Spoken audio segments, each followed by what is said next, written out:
প্রিয় ভাই বন্ধুগণ, আসসালামু আলাইকুম। আশা করছি সকলেই অনেক ভালো আছেন। বাংলাদেশ নির্বাচন কমিশন ইসির পক্ষ থেকে এনআরডি নিয়ে ইসির জরুরি বিজ্ঞপ্তি। প্রিয় দর্শক, কোনো বিদেশি বা রোহিঙ্গারা জাতীয় পরিচয়পত্র এনআরডি নেওয়ার অপচেষ্টা করলে তাদের দরিয়ে দেওয়ার জন্য দেশবাসীর প্রতি আহ্বান জানিয়েছেন নির্বাচন কমিশন ইসি। এই বিষয়ে বিস্তারিত দেখানোর জন্য আপনাদেরকে নিয়ে যাচ্ছি মূল ভিডিওতে। ভিডিওটা সম্পূর্ণ দেখুন, আশা করি বিস্তারিত জানতে পারবেন। চলুন তাহলে দেখানো যাক। প্রিয় ভাই বন্ধুগণ, এই যে এখানে দেখতে পাচ্ছেন বিস্তারিত এই নোটিশে বলা হয়েছে যে সম্প্রতি লক্ষ্য করা যাচ্ছে দেশের বিভিন্ন জেলা উপজেলা নির্বাচন অফিসে রোহিঙ্গারা এনআরডি সংগ্রহের অপতৎপরতায় লিপ্ত রয়েছেন।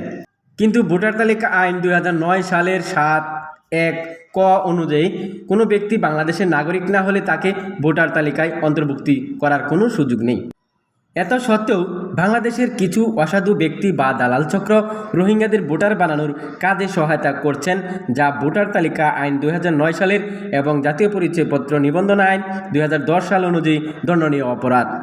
এমতাবস্থায় বাংলাদেশের যে কোনো স্থানে বা জেলা উপজেলা নির্বাচন অফিসসমূহে কোনো রোহিঙ্গা বা অন্য কোনো বিদেশি নাগরিক কর্তৃক জাতীয় পরিচয়পত্র এনআরডি সংগ্রহের অপচেষ্টা করার তথ্য নির্বাচন কমিশনের স্থানীয় উপজেলা জেলা নির্বাচন অফিস, আঞ্চলিক নির্বাচন অফিস, নির্বাচন কমিশনের সচিবালয়, টেলিফোন নাম্বার, ইমেল অ্যাড্রেস এবং আপনার অথবা কল সেন্টার এবং ডাকযোগে তাদেরকে চিঠি পাঠিয়ে অবহিত করার জন্য বাংলাদেশের সকল নাগরিকের প্রতি তিনি অনুরোধ জানিয়েছেন।